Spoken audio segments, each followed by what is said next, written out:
నమస్కారం. Welcome to నవలా హృదయం. ఈరోజు కథ వసంత శిశిరం.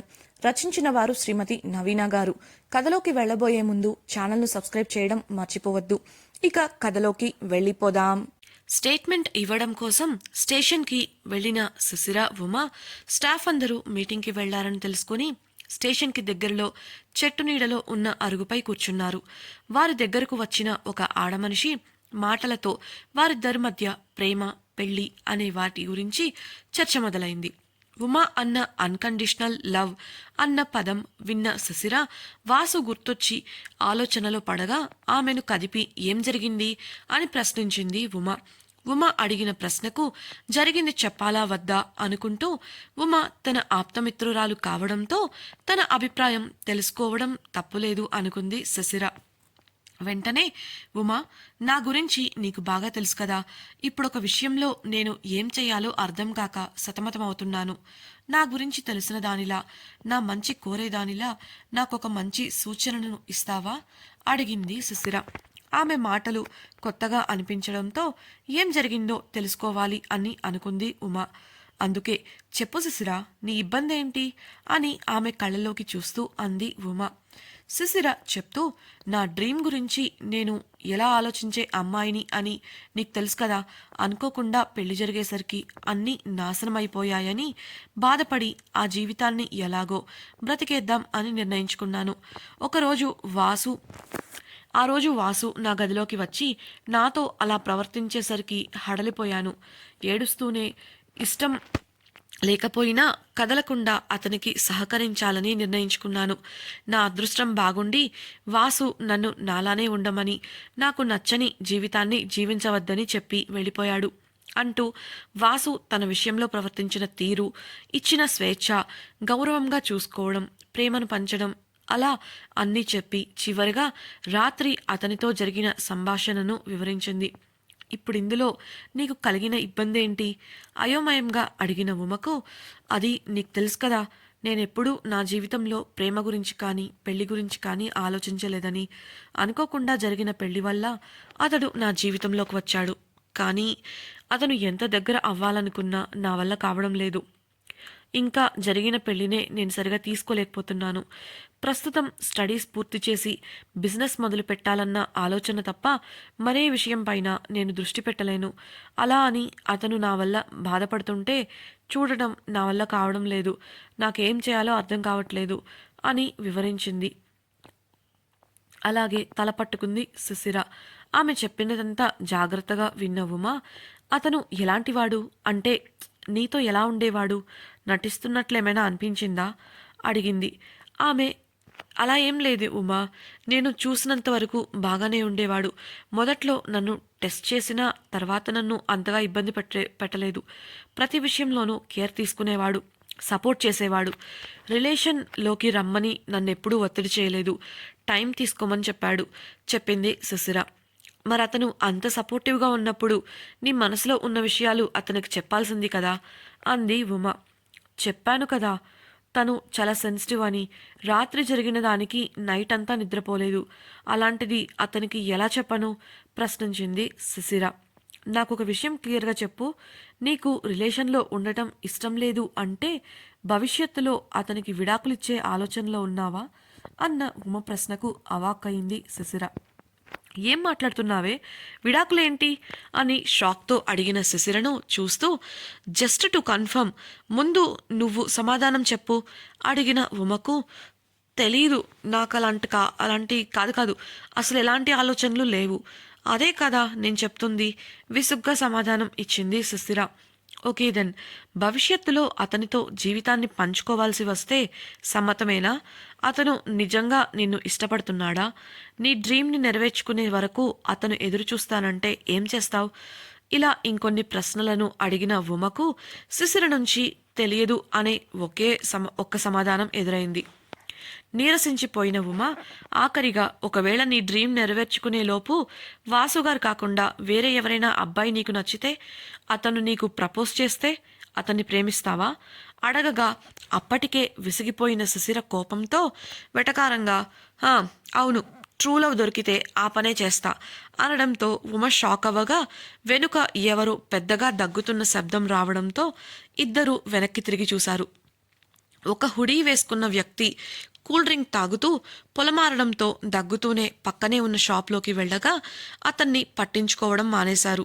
అప్పటికే శిశిర మాటలకు షాక్ అయిన ఉమ, నువ్వేం మాట్లాడుతున్నావో తెలుసా అని అనగా, మరి లేకపోతే ఏంటే నీ అడ్డమైన ప్రశ్నలు విసుక్కుంది శిశిర. ఆమె విసిగిపోయి అలా మాట్లాడిందని అర్థమైన ఉమ శాంతించి కూర్చొని ఆలోచించడం మొదలుపెట్టింది. నీళ్లు త్రాగి దగ్గును కంట్రోల్ చేసుకున్న ఆ హుడీ వ్యక్తి షాప్ అతనికి డబ్బులిచ్చేసి బయటకు వచ్చి మళ్ళీ తాను ఇంతకు ముందు కూర్చున్న స్థానంలోనే స్థిరపడ్డాడు. హుడీ వేసుకొని తలకు టోపీ ధరించి గడ్డం నుండి క్రిందికి మాస్క్ వేసుకొని ముఖం కనిపించకుండా ఉన్న ఆ వ్యక్తి ఎవరో కాదు, వాసు. రాత్రి బాధపడినప్పటికీ అసలు రాత్రి ఆమె ఏం చెప్పబోయిందో తెలుసుకోవాలని అక్కడికి వచ్చాడు. కానీ వారిద్దరూ మాట్లాడుకుంటుంటే మౌనంగా కనబడకుండా ఆ అవతారంలో జ్యూస్ తాగుతూ వినడం మొదలుపెట్టిన అతనికి శిశిర విసుగ్గా ఇచ్చిన జవాబుకి దిమ్మ తిరిగి పొలమారింది. వెంటనే వారికి కనబడకుండా షాప్లోకి పారిపోయాడు. ఇప్పుడు మళ్ళీ వచ్చి కూర్చొని వినడం మొదలుపెట్టాడు. కాసేపు ఆలోచించిన ఉమ ఏదో అర్థమైనట్లుగా చిన్నగా నవ్వుకుంటూ, నీ సమస్య ఏంటో నాకు అర్థమైందే శిశిర అంది చిలిపిగా. ఆశ్చర్యంగా, ఏమర్థమైంది అడిగిన శిశిరకు, నీది చాలా సాధారణమైన ప్రాబ్లం, అందరికీ ఉండేదే అని చాలా సాధారణంగా చెప్పింది ఉమ. ముందు అదేంటో చెప్పు తల్లి అన్న శిశిర మాటలకు నవ్వుకుంటూ, అదేం లేదు శిశిర, మన సంప్రదాయాల ప్రకారం వయసుకు వచ్చిన ఏ అమ్మాయి లేదా అబ్బాయి అయినా పెళ్లి చేసుకోవాల్సిందే. చిన్నప్పటి నుంచి తల్లిదండ్రులు బంధువులతో కలిసి పెరిగిన అమ్మాయి పెళ్లి అనగానే భయపడుతుంది, బాధపడుతుంది కూడా. కారణం, తన ప్రపంచమే మారిపోతుంది. అప్పటి వరకు తన వాళ్ల మధ్య అల్లారుముద్దుగా పెరిగి తనకు నచ్చినట్లు ఉన్న అమ్మాయి పెళ్లి చేసుకోగానే కొత్త బంధాల్లోకి వెళ్ళాలి. ఏం జరిగినా పడాలి. కష్టనష్టాలు చెప్పుకుందాం అన్న అందరూ కొత్తవారే. అందుకే భయంతో పెళ్లి వద్దంటే వద్దంటుంది. కానీ ఒక్కసారి పెళ్ళయి అత్తవారింటికి వెళ్ళాక అర్థం చేసుకునే భర్త దొరకకపోతే అది వేరే సంగతి. కానీ అర్థం చేసుకునే భర్త దొరికితే కష్టం వచ్చినా నష్టం వచ్చినా అన్నీ తట్టుకొని నిలబడుతుంది. భర్త కోసం కష్టాలను కూడా ఇష్టంగా భరిస్తుంది అని వివరించింది. అదంతా విన్న శిశిర సందేహంగా, ఇప్పుడు నాకు నువ్వు చెప్పిన కథకు సంబంధం ఏంటి అడగగా, ఉమ ఉంది. అక్కడ అమ్మాయి అమ్మానాన్నలను పుట్టింటిని వదలడానికి ఇబ్బంది పడుతుంటే ఇక్కడ నువ్వు నీ కలని గురించి ఆలోచిస్తున్నావు. ఏ కాడికి నీ కలను నెరవేర్చుకోవాలి అన్న ఆలోచన తప్ప పెళ్ళి, దాంపత్యం, ప్రేమ అనే వాటిపై నీకు ఆసక్తి కలగలేదు. కానీ అకస్మాత్తుగా అవన్నీ నీ జీవితంలోకి వచ్చేసరికి ఏం చేయాలో అర్థం కాక కంగారు పడుతున్నావు. వాసుగారు నీకు అన్ని విషయాల్లోనూ చాలా మద్దతునిచ్చారు. నిన్నుగా స్వీకరించాలనుకున్నారు. అతని మంచితనం నీకు అర్థమై అతనిపై నీకు గౌరవం కలిగింది. అందుకే నీ వల్ల అతను బాధపడుతుంటే చూడలేకపోతున్నావు. ఇది ఒక రకమైన ప్రేమే. కాకపోతే నీ ఆలోచనలు నీ కలల చుట్టూ ఎక్కువగా తిరగడం వల్ల గమనించలేకపోతున్నావు, గ్రహించలేకపోతున్నావు అనేది నా అభిప్రాయం అని వివరించింది. అంటే ఏంటని ఉద్దేశం? నాకు తెలియకుండానే నేను అతన్ని ప్రేమిస్తున్నానంటున్నావా? కోపంగా అడిగింది శిశిర. ఆ మాట నేననలేదు తల్లి, నిన్ను నువ్వు ఆలోచించుకోమన్నాను అంతే. అర్థం చేసుకునే భర్త అందరికీ దొరకడు. దొరికినప్పుడు దూరం చేసుకోకూడదు అని మా ప్రియ అక్క పెళ్లి సమయంలో మా బామ్మ చెప్పింది. నువ్వు చెప్పింది చూస్తే వాసుగారు చాలా మంచివారు. నీ కలల గురించి అతనికి చెప్పడానికి ప్రయత్నించు. రాత్రి జరిగింది మనసులో పెట్టుకోకు. ఎంతటి వాళ్ళైనా ఒక పాయింట్ దగ్గర ఓపెన్ అవుతారు. అలాంటి ఎమోషనల్ అన్స్టెబిలిటీలోనే రాత్రి అతను ఉండి ఉంటాడు. నువ్వే అన్నావు కదా నీతో ఉదయం బాగానే మాట్లాడారు అని. అతను మరీ అంత అర్థం చేసుకోలేనంత వ్యక్తేం కాదు కదా. కాబట్టి నీ మనసులో ఉన్న భయాలను పక్కన పెట్టి ఒకసారి అతనితో మాట్లాడు. నీకు కూడా అతనికి డివోర్స్ ఇవ్వాలి, దూరంగా వెళ్ళాలి అనే ఆలోచనలు లేవు. కాబట్టి టైం అడుగు. దూరంగా పారిపోవాలని చూడకు. అప్పుడు నెమ్మదిగా నువ్వు కూడా ఈ జీవితానికి అలవాటు పడతావు, అర్థం చేసుకుంటావు. అతనికి దగ్గరగా ఉండడానికి ప్రయత్నించు. నీ గురించి పూర్తిగా తెలుసు కాబట్టి నిన్ను అర్థం చేసుకున్నారు. కాబట్టి నీ మంచి కోసం చెప్తున్నా, కాస్త ఈ విషయంపై మనసు పెట్టి ఆలోచించు అని శిశిర గడ్డం పట్టుకొని బ్రతిమిలాడుతూ చెప్పింది ఉమ.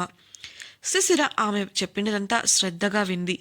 ఉమా అలా అనడంతో సరే ఉమా, నేను ప్రయత్నిస్తాను అని చెప్పింది శిశిర. వెనుక నుంచి ఇదంతా విన్న వాసు ముఖంలో సంతోషం వెల్లివిరిసింది. ఉమ చెప్పిన కోణం నుంచి ఆలోచిస్తే శిశిర అలా ప్రవర్తించడంలో తప్పులేదు అనుకున్నాడు. అతడే ఆమెను నెమ్మదిగా తన వైపు తిప్పుకోవాలని, కాకపోతే మొండిపిల్ల పెంకిపిల్ల కావడం వల్ల ఇంకాస్త ఓర్పుతో వ్యవహరించాలనుకుని సంతోషంతో అక్కడి నుంచి వెళ్ళిపోయాడు. సుదీర్ఘమైన చర్చ తర్వాత మౌనంగా కూర్చుని ఉన్నారు ఉమా శిశిరలు. ఇంతలో ఫోన్ రింగ్ అవడంతో చూసిన శిశిర ఫోన్ వాసు నుంచి కావడంతో ఎత్తి హలో వాసుగారు అంది. అటువైపు నుంచి వాసు నందన్ని కలిశావా అడిగాడు గంభీరంగా. అతడి స్వరంలోని మార్పును గ్రహించిన శిశిర ఏమైంది ఇతనికి అనుకుంటూ ఇంకా లేదు వాసుగారు, స్టాఫ్ అందరూ మీటింగ్కి వెళ్లారట, బయట ఎదురు చూస్తూ ఉన్నాం అని సమాధానం ఇచ్చింది. అతను నీకోసం ఎదురు చూస్తుంటే నువ్వేం మాట్లాడుతున్నావు అనడంతో షాక్ అయిన శిశిర కంగారుగా వాట్, మీటింగ్ అయిపోయి వచ్చారా అని సందేహంగా అడిగింది. అంతేలే, అరుగు మీద అమ్మలక్కల కబుర్లలో పడితే ఏం తెలుస్తుంది అని వెటకారంగా అన్న వాసు మాటలకు ఇతనికెలా తెలుసు అని మనసులో అనుమానంగా అనుకుంటూ చుట్టూ చూసింది. వెతకకు, నందన్ ఫోన్ చేశాడు, మీరింకా రాలేదని, వెంటనే వెళ్ళి కలిసి త్వరగా పని పూర్తి చేసుకుని ఇంటికి రా అని కమాండింగ్ టోన్లో చెప్పగా సరే వాసుగారు అని ఫోన్ కట్ చేసి అతన్ని తిట్టుకుంది శిశిర. అసలేమనుకుంటున్నారు, ఇతనేదో బాస్ అయినట్లు, నేనేదో అతని కింద పనిచేసే ఎంప్లాయ్ అయినట్లు ఆర్డర్ వేస్తున్నాడు. అప్పటికే మనసులో ఉన్న వేర్వేరు సమస్యలన్నీ కలిసి ఒకేసారి విసుగు రూపంలో బయటపెట్టింది శిశిర. ఇప్పటి వరకు సాధారణంగా ఉండి అంతలోనే చిరాకుగాను కోపంగాను ప్రవర్తిస్తున్న శిశిరను చూసి ఏమైందే అడిగిన ఉమకు వాసు చెప్పింది చెప్పి పద వెళ్దాం, త్వరగా ఈ గోల వదిలితే ముందు నేను ప్రశాంతంగా ఒక్క పూటైనా నిద్రపోవాలి అంటూ ఉమతో కలిసి స్టేషన్లోకి వెళ్ళింది శిశిర. ఉమ శిశిరలు వాసు గురించి, శిశిర పరిస్థితి గురించి మాట్లాడుకుంటున్న సమయంలో నందన్ ఇంకా మిగతా స్టాఫ్ కూడా స్టేషన్కి తిరిగి వచ్చేశారు. ఆ విషయం తెలియని వీరు బయట ఎదురు చూస్తూ ఉండగా ఇంకా ఎవరూ రాలేదంటూ నందన్ వాసుకి కాల్ చేయడంతో అప్పటికే తన కారులో కూర్చొని ఉన్న వాసు శిశిరకు విషయం చెప్పాడు. ఉమ శిశిరలు స్టేషన్ లోపలికి వెళ్లేసరికి వారికి అక్కడ ఓనర్ కూర్చొని కనిపించాడు. అతడు ఉమ శిశిరలను చూడగానే లేవగా అతని పక్కనే ఉన్న ఆడమనిషి మగమనిషి కూడా లేచి అతనితో పాటు కదిలారు. వారు శిశిర దగ్గరకు రాగానే ఓనర్ నోరు తెరిచి మాట్లాడేలోపు అతని పక్కనే ఉన్న ఆడమనిషి నా కొడుకుకి ఈ గతి పట్టించింది మీరే కదూ, మర్యాదగా కేసు వెనక్కి తీసుకోండి, లేదంటే మీ బ్రతుకు కుక్కలు చింపిన విస్తరి చేస్తాను, మాతో పెట్టుకోవడం మీకంత మంచిది కాదు అని ఆవేశంగా బెదిరించింది. ఆమె పక్కన ఉన్న మగమనిషి ఆమెను ఆపమని సైగ చేసినా నోటితో చెప్పినా ఆమె ఆగలేదు. ఓనర్ మాట్లాడుతూ చూడండి తల్లి, తను అన్న మాటలు పట్టించుకోవద్దు, వాడు తప్పు చేయలేదు అని నేననను, కాకపోతే ఇంకా చిన్న వయసే, ఇప్పుడు కేస్ ఫైల్ అయితే వాడి జీవితం నాశనం అవుతుంది, అందుకే ఒకసారి ఆలోచించండి అనడంతో ఉమ ఆవేశంగా ఏంటంకుల్ మీరు మాట్లాడేది, చిన్న వయస్సా, చిన్నవాడిలానా ప్రవర్తించాడు అంటూ ఇంకా ఏదో మాట్లాడబోగా శిశిర ఆమెను ఆపేసింది. ముందు మాట్లాడిన ఆడమనిషి గోపాల్ తల్లి, ఆమె పక్కన ఉన్న వ్యక్తి అతని తండ్రి అని అర్థం చేసుకుంది శిశిర. గోపాల్ తల్లి మాట్లాడుతూ ఏంటన్నయ్య వీళ్ళని బ్రతిమలాడేది, నా కొడుకుని ఎలా కాపాడుకోవాలో నాకు బాగా తెలుసు, వీళ్ళిదంతా డబ్బు కోసమే చేస్తున్నారు అని శిశిర వైపు తిరిగి ఎంత కావాలో తీసుకొని వెళ్ళిపోండి, మీలాంటి వాళ్ల సంగతి నాకు బాగా తెలుసు, నా కొడుకుని అనవసరంగా ఇరికించారు అంది పొగరుగా. ఉమ ఆవేశంగా సమాధానం ఇవ్వబోగా ఆమెను ఆపిన శిశిర ఆవిడ దగ్గరకు ఒక అడుగు వేసి చెప్పిన మాటలకు తల ఎక్కడ పెట్టుకోవాలో అర్థం కాలేదు గోపాల్ తల్లికి. శిశిర గోపాల్ తల్లికి చెప్పిన మాటలు ఏంటి? శిశిర విషయంలో ఉమ చెప్పిన థియరీ సరైనదేనా? శిశిర వాసు గురించి ఆలోచిస్తుందా? ఉమ థియరీ విన్న వాసు శిశిర విషయంలో ఏం చేయబోతున్నాడు తెలుసుకోవాలనుందా? అయితే ఛానల్ను సబ్స్క్రైబ్ చేసుకొని వసంత శిశిరం రాబోయే ఎపిసోడ్స్ని తప్పకుండా వినేయండి. అలాగే మీకు ఈ వీడియో నచ్చినట్లయితే లైక్ చేసి షేర్ చేసి మీ సన్నిహితులతో పంచుకోండి. అలాగే మీ అభిప్రాయాలను మాతో పంచుకోవడం కోసం కామెంట్ సెక్షన్లో తెలియజేయగలరు. ఇట్లు మీ నవలా హృదయం టీం.